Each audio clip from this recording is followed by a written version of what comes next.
Hej så, jeg hedder Jette Hansen, jeg er 54 år og bor på Fyn.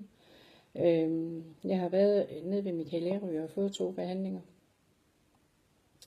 Første gang jeg kommer ned til Michael, da jeg kommer op på Brixen og ligger, der fortæller jeg Michael om mit liv og de traumer, jeg har raget til mig, og mine fysiske skavanker, som jeg har fået igennem tiden og delvis er født med.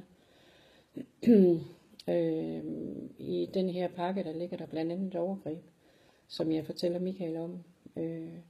Og under behandlingen, der oplever jeg, at kroppen bliver tung, og jeg mærker tydeligt energierne. Michael han sender igennem kroppen på mig. På et tidspunkt, der oplever jeg, at begge mine hænder de dør. Følelsen i dem forsvinder fuldstændig, og det her det står på i et stykke tid. Derudover så oplever jeg, at jeg får forskellige smertepåvirkninger rundt omkring i kroppen. Men det forsvinder dog igen, inden Michael han er færdig. 2 dage efter jeg så er kommet hjem, der vågner jeg om natten og oplever, at min krop er fuldstændig smertefri. Fuldstændig smertefri. Jeg har haft en frossen skulder i 2 år, jeg ikke har kunne komme af med.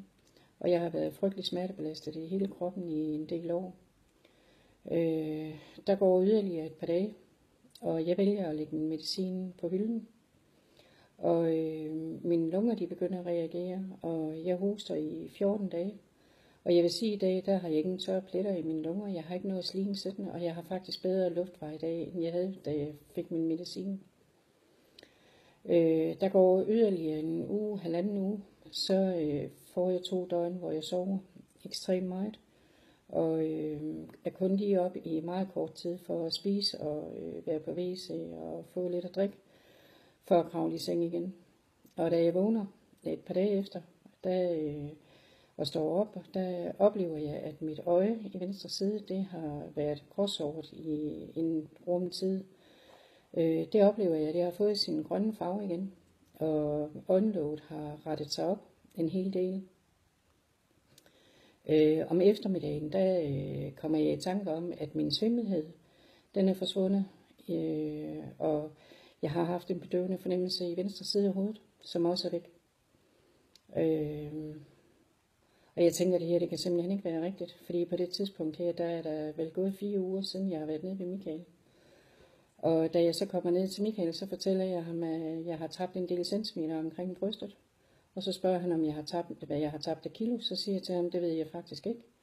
Og jeg lister på vægten, da jeg kommer hjem efter anden behandling her, og opdager, at jeg har tabt 4 kilo i den måned her, der er gået. Under anden behandling, der fortæller jeg Michael om et af de traumer, jeg har haft, og fortæller ham om hele processen i det.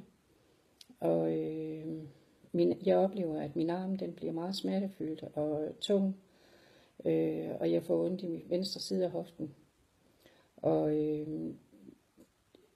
Men det forsvinder dog igen, inden Michael han er færdig med at behandle mig. Og nu her, hvor jeg er kommet hjem, der er min hud, den er begyndt at reagere, den klør og kribler overalt, hvor jeg har tør plamager, og jeg har meget eksem og har haft tør hud lige siden jeg blev født. Så jeg kender ikke til andet, så jeg er spændt på at se, hvordan er den her proces her, den udvikler sig. Men jeg ser frem til det. Og jeg ser frem til at få min næste behandling nede ved Michael, og få det en del bedre, end jeg har i dag. Det var bare lige en hilsen fra mig. Hej.